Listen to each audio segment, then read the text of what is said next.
What's going on, Monsters World? Nate Poole, your host, MC, and we are back in the Monsters living room, and we are blessed to have a very special guest here today in Denver, Colorado. Please introduce yourself to the beautiful people. Hello, my name is Geri Brown, and I am the Director of Commercial Dance and Recruitment at Loyola Marymount University, and I'm also the Director of DEIA, which stands for Diversity, Equity, Inclusion, and Accessibility at Choreographers Guild. I'm so glad to be here. Thank you for having me. Yes, no, we are so happy to have you, truly. What brings you to Monsters today? Well, as I fix my hat, I must say that when I started this program, so I started the commercial dance program at LMU about 2 years ago. They had commercial dance kind of in the beginning, but it's kind of dropped down over the last 10 years. And so, being in Los Angeles, I was like, it's really important to have commercial dance. And I needed to recruit for this program dancers that had a strong understanding and foundation of hip hop. Right. For me, Monsters has always been a commercial dance convention. And what I mean by that is like the foundation has been laid out in hip hop because commercial dance's foundation is hip hop. Right. Commercial dance's foundation is hip hop. Say it again. Also, the teachers and the faculty and what the people that have come through Monsters are currently doing. Right. Of course, this had to be my first destination. And so when I knew I was going to be recruiting, and I knew specifically we're going to be changing our curriculum on LMU, fingers crossed, in the next year, and hip hop will be one of the mandatory core requirements for students to take, Monsters was my first choice. Absolutely. So yeah. Absolutely. It's very true what you said. I mean, the lineage here at Monsters is nothing short of incredible and kind of historic now that we're in 20 plus years. Yeah. Talk to me a little bit about, so you've referenced LMU. Yes. And the commercial dance program. Yes. And you are the head of that department now. I am the head of the commercial dance program. So I'm the director of the program within the dance program. Perfect. And talk to me a little bit more about the mission of that program. Yeah, so it's called the Equitable Commercial Dance Program. And why I came from an idea of equity is that if you're going to go to college for dance, for me and for Roz LeBlanc, who is the chair of the department, we want to build the next generation of dance change makers. So what that means is we don't want to just build dancers who are working in the industry. We want to build dance change makers who understand that there's a lot that can be changed in dance and have the tools, the connections, the relationships, are kind, compassionate, and caring, and are able to utilize all the things that we do within the Equitable Commercial Dance Program to make our industry better. So really training and inspiring the next generation of leaders of the industry. Yes. Before the camera started rolling, we talked about how there's so much more to the package of becoming a successful professional in the industry. It goes far beyond just the 5, 6, 7, 8s and your ability to dance. And I think that's such an admirable mission, right? To like really in the beginning, give them the whole package to be able to succeed in their career, but even looking further than that, right? Like, because obviously the dance community and the dance industry has come so far, but we still have so far to go, in respect and equality. And I think it's really important what you guys are working on. Now, when a student comes to LMU, what are, generally speaking, kind of a 30,000 foot perspective, what can they expect out of that program? Yeah, so we are a career oriented program. So this year we created this thing called CCIs, which are Career Catapult Initiatives. So the idea is that for commercial dance, a foundation of hip hop, ballet, jazz, and modern are great to teach you how to be a professional dancer, right? Absolutely. But you need to have the business of commercial dance to understand how to apply those skills to be a working dancer, a working choreographer. Yeah. So what they'll do, students come in, they audition. We've had our largest number of auditions this year, and it hasn't even been regular yet. It's just early action and early decision. And we've had our largest number of applicants yet, which is really exciting. So exciting. I'm really stoked about it. But basically they come in, they train in these kind of 4 elements. We also have Miss Prissy, who is the queen of Crump, who's teaching them. And she's really laid the foundation of legend. Yes, Yeah. a legend of hip hop for them. And then we have guest artists that are coming in for the commercial dance program. It's usually held on Fridays. And basically, we do different residencies. Right. And so for the beginner and intermediate class, there's a more foundational residency. So they're learning about hip hop foundations, jazz foundations in relation to commercial dance. Amazing. For the intermediate advance, their residencies are focused on specific areas of commercial dance in which they'll work. So this semester, it's an artist / like tour residency. So they're working with choreographers and decision makers that specifically work with artists on tour. Becomes a little more tailored, a little more specific. Exactly. Yeah. So and we'll bring in agents and people that can provide that perspective. Okay, what's the difference between working on set versus what's the difference between working with an artist and on tour? Right. And so we've had like great folks come in, Brian Nicholson, Brian Friedman. We'll have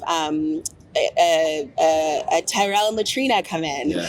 So it's really, the focus is on providing them with the tools and the relationship building to understand how to have a sustainable career in dance. So for 4 years, they're learning, they're taking these classes. And then in their senior year, I was really inspired by what the Edge did.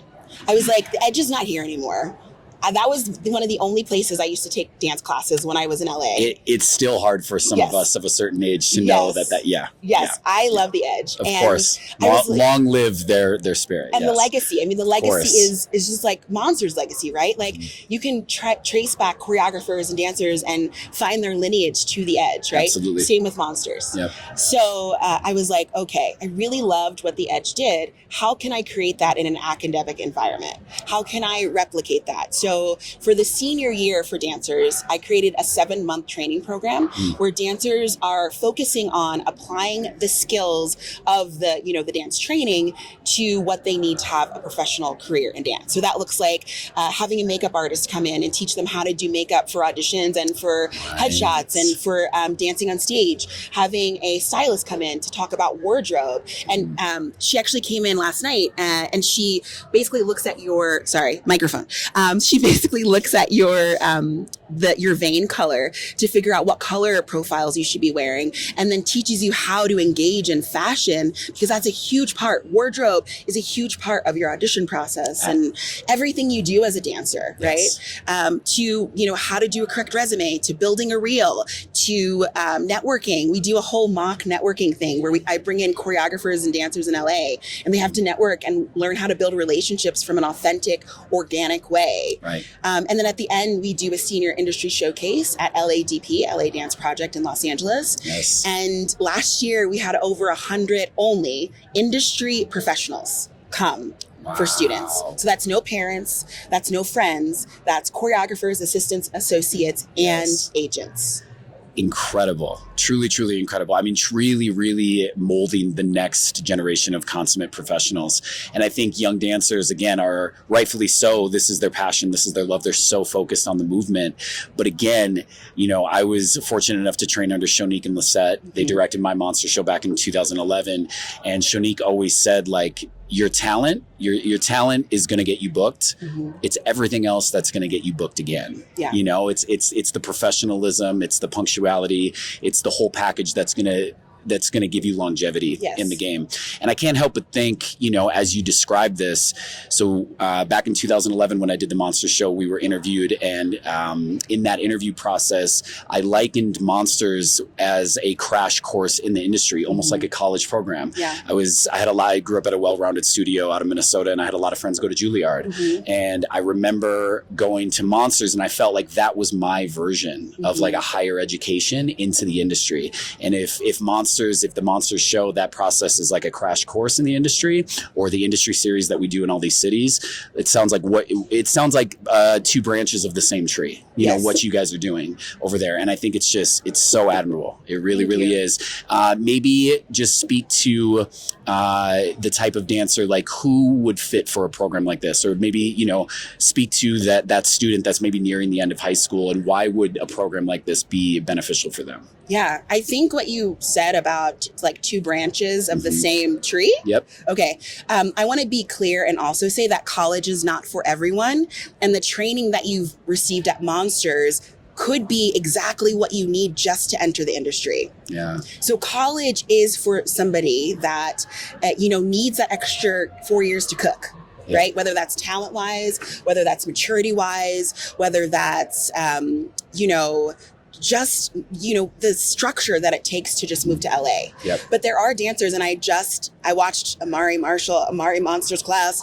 So good. Oof. And I was watching, and I was like, yes, I'm going to invite these students to come to LMU. And also, if they have the maturity to go to LA, they could do it just from the training that they're getting at their home studio and the training that they're getting here at Monsters. Absolutely. Well, I think it's such an important topic. I'm so happy you're going to be with us tomorrow for the parent chat, because I know a lot of parents have these questions as well. And I never answered your question. What are you looking for? Yes. I guess I kind of did. Yeah, no, you Okay. did. Yeah, a little Okay. bit, but please elaborate. Just wonderful dancers Yes. that want to come to LA in an environment that is going to provide them structure Yes. and have the tools to enter the industry once they graduate. And I know that there's so many dancers that would benefit and that would be perfect for a program like this. Again, Geri, I thank you so much for being here this weekend. And we're going to make sure all these students are aware of what's happening and make sure they're aware of your program. And again, like I was saying in that parent chat tomorrow, I know it's going to be very beneficial because a lot of parents, have an idea of college. Mm-hmm. And I think it's scary for a lot of parents to think about their student. It doesn't sound as secure, to not have the structure in the college kind of foundation under them. Mm-hmm. So I'm really, really excited for what's to come. I can't wait to see what happens the rest of this weekend and in that parent chat. Geri, it is tradition around here to close out our interviews with a rapid questions, rapid round questions. Are you ready? I'm ready. Take a deep breath. I'm taking Fix a deep your breath. hat. Are you sure the hat's in the right angle? I know the hat's right. Okay. Here we go. We're good. Here we go. Question number 1, apples or oranges? Oranges. Describe your movement or describe your career in 3 words. Innovator, groundbreaking, unique. Best dance movie of all time. Oh, I'm so sorry. Save the Last Dance. Oh. No shame in the game. Oh. Fly or be invisible? Fly. One's gotta go. Pizza, wings, burgers, tacos. It's the hardest question. One of them's gotta go for the rest of your life. I need an answer, Sorry, Geri. tacos. Sorry. I know. Wow. I'm from the East Coast. I can't give up pizza Fair. and wings. Fair. Favorite shoes to dance in? Sneakers. Sure. Any of them. Sneakers. Adidas. I was taught by my students, you can't wear Adidas with the Nikes. You gotta. Right. Yeah. I break that rule all the time, by the way. Yes. Mm-hmm. Who or what is your spirit animal? I think I would say that. Can I change that question? Is that okay? You do whatever you want, Geri Brown. I think that we all have ancestors, sorry, because I'm a big guy, that are Please. guiding us and helping us. Please. And the world feels really chaotic right now. So I'm going to say that I have an angel, a guardian angel. And today's my grandma's birthday who passed away. And so I just feel like she's always here with me and guiding me. And I do what I do because of her, and she was a professional dancer, and I like to think that everything I do is for my grandma and my mom. So I'm gonna say that instead. Truly, truly beautiful. And I just met you, but your energy, your aura, like your presence, if that has anything to do with your grandma, she was a very special woman. So yes. Thank you. I will allow the rapid rate to break for that kind of moment. Very beautiful. You get one song to listen to for the rest of your life. What is it? Thug's Mansion by Tupac, but the remix. I love, when I'm on the airplane, I listen to that when I go to sleep. Well, it's funny because the last question I have here is, can you rap Tupac's Thug's Mansion for us right now? Go. Dear mama, don't cry. Your baby boy's doing good. Tell the homies I'm in heaven and they in God's hood. Seen a show with Marvin Gaye last night. It had me shook. Drinking peppermint schnapps with Jackie Wilson and Sam Cooke. Then some lady named Billie Holiday came kicking it and swinging it with Malcolm to the day came. Little Natasha's so grown to the lady in the liquor store that she's forgiven. So come home. Maybe in time you'll understand only God can save us with Marvin Gaye. Oh, shucks and mucks. I was close. Yo, it's Geri Brown, ladies and gentlemen. What more can you say? That was probably the greatest ending to an interview. I don't have anything to say. Geri, do you have anything else to say? No, thank you for having me. I can't wait to see you all. Monsters are the best. It's going to be a great year on tour, coming to a couple cities near you. Yeah. Thug's Mansion, mic drop. Woo, woo, woo. Done. Oh man, I forgot. Rushed it.